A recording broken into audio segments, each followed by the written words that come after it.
Well, the DLC to the others once the cough leaves me. Every time I say cough, I want to cough.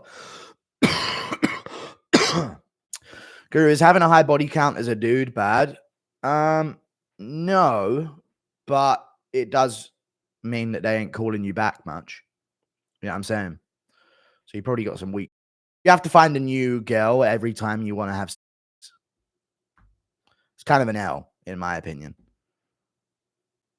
You know? Whereas if you could lock down like 10 of them and then they're like, you do a lot of repeat business, then it's like a flex. But if you need to literally find an entirely new female every time you want to have, that's probably not cool. You know what I'm saying? Just saying. I love Guru's fantasy takes on women. That was not even about women, but okay.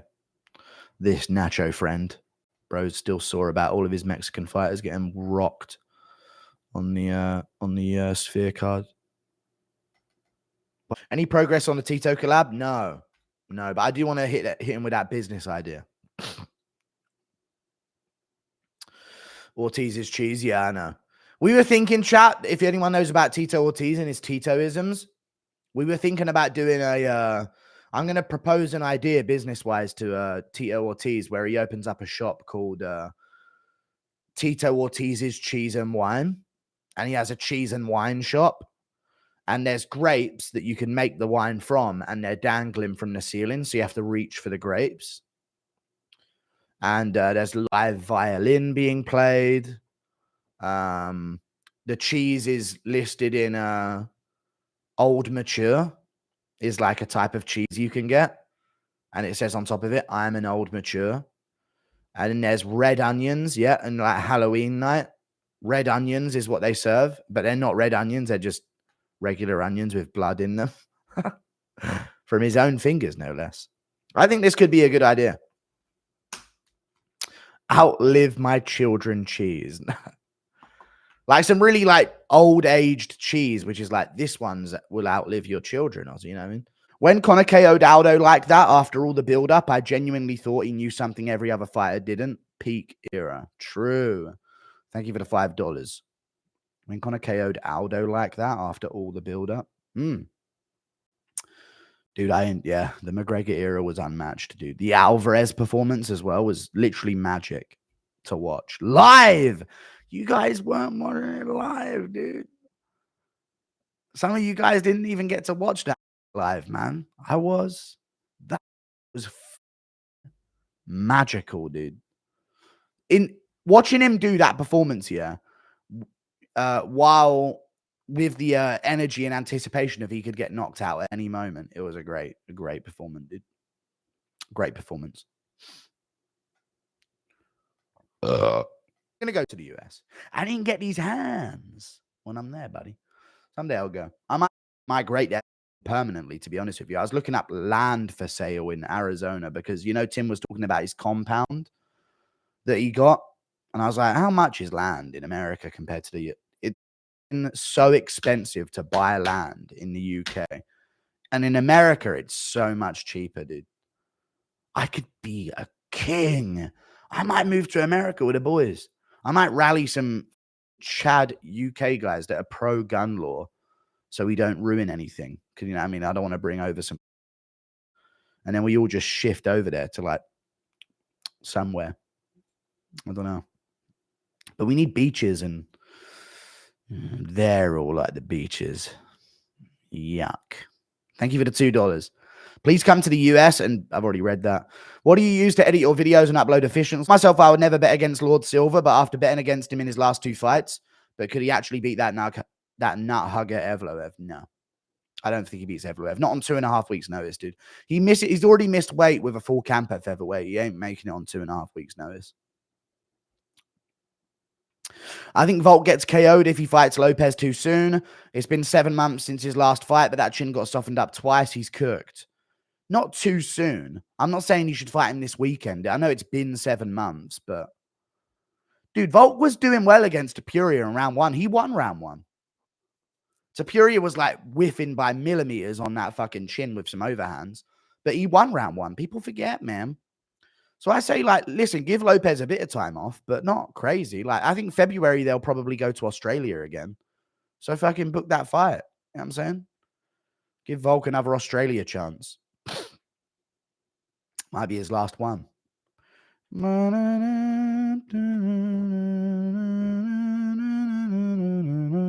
more impressions? No, I've just had a cough for the last few days, so shut the fuck up for a day or two. Jesus Christ, it's probably not performance of the year, but it was good.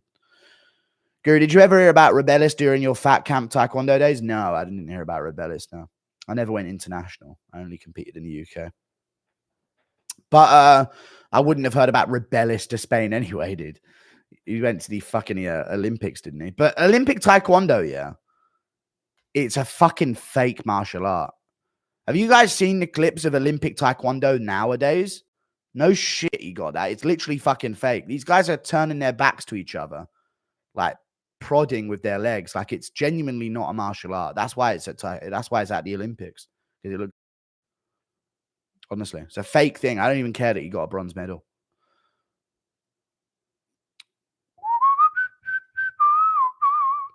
So good, dude. This anti-wrestling hate feels. Let me tell you something right now, because there's been a movement that I'm noticing on Twitter. Shut the fuck up.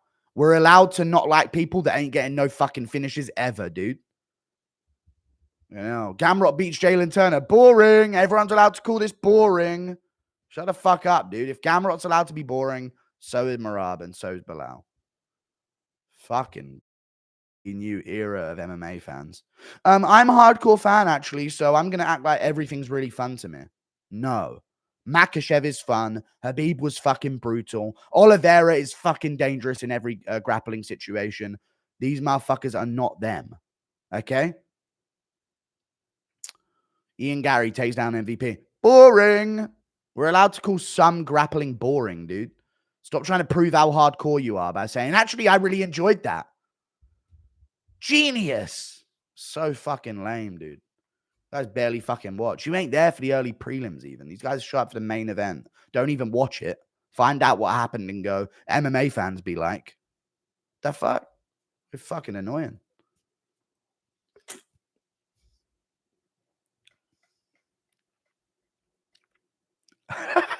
Sorry, the Schmitty jokes are so many. I've got to read these donos, though. Get them out of the way first. Tom went on from a terrible post-fight call-out to calling Dana and John. Tom Aspinall called Dana and John. And it's great. You, John, and Dana go into a room together. Who leaves first? Depends what's going on in there, doesn't it? Depends what's going on, what they're up to, Dana and John. Because I might leave if them two are up to something. I don't know. It's a bit of a strange question. I'm not sure. He said, someone asked him, hello, Tom, the guy behind his camera. Tom, if you were in a room with you, John Jones and Dana, who's walking out? And he went, I don't know. If I went in there, you never know what they might be up to. So if I walked in a room and saw them two sort of going at it, I might be the first one to walk out, to be honest with you. So he assumed that they'd be in the room. And he might have to walk out. Based. Tom Aspinall. Hello, John. Nothing personal. I just know I can beat you. Oh, Tom Aspinall, dude. The English lion. 100% English, by the way. His wife is Polish, not his mum. Good times. If Marab gets past Umar, where does he stand in the best of bantamweights? Dude, one more. GOAT status right there. Thank you for the $5. Need to beat Corey or Figgy to get that top spot? Yeah, a Figgy win would be great, yeah, because he's already got Jan. Corey wouldn't do that much as Figgy. Figgy's a former champ. Of Schmitty, yeah. Thank you for the $20. People are sleeping on the Paris card. It's got at least 4 legitimately pay-per-view main card worthy fights. And a couple of soon-to-be contenders, especially Umar Sy and Ludovic Klein. Yeah, thank you for the $20, dude. Appreciate that. Really, really good.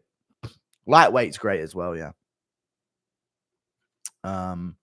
But yeah, Paris card wasn't looking good, but then they added a lot of fights onto it in like 4 weeks' notice and shit.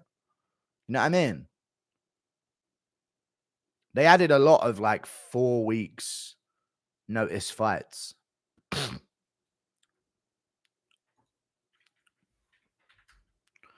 Let me look it up.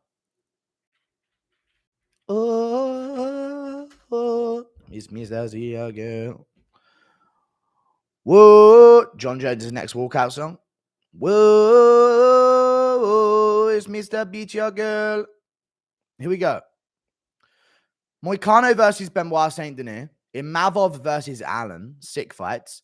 Gomez versus Brito is a good fight. Gomez don't deserve to be fighting Brito, and he's probably going to get smoked, but it's a good fight. Kevin Jesse versus Brian Battle. Good fight. Morgan Charrier's on the card. Who cares who he's against? Gabriel Miranda. Faresa Yam, Matt Frivola. You know, fun. See if Frivola can bounce back. Who knows? Kutalaba Ivan. Kutalaba's on it. He was set as the co-main event not long ago. So they've added a lot of fights to this. Umar Sai versus Darren Young. Ludovic Klein versus Roosevelt Roberts. I mean, there's just good fights up and down. But why? Oh, yeah, short notice. Roberts stepped up on short notice, right?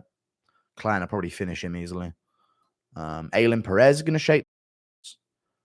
Daniel Perez is actually good. Oh, wow, they got him on. Has he been winning on the regional scene or some shit? Because he lost in the UFC, but he's Spanish. So I was actually thinking, I know he joined back last year. Okay, he took that on short notice. Fair enough. And then lost. All right. See if he can get a win then. They probably want him to as well because he is Spanish. They need a few Spanish fighters.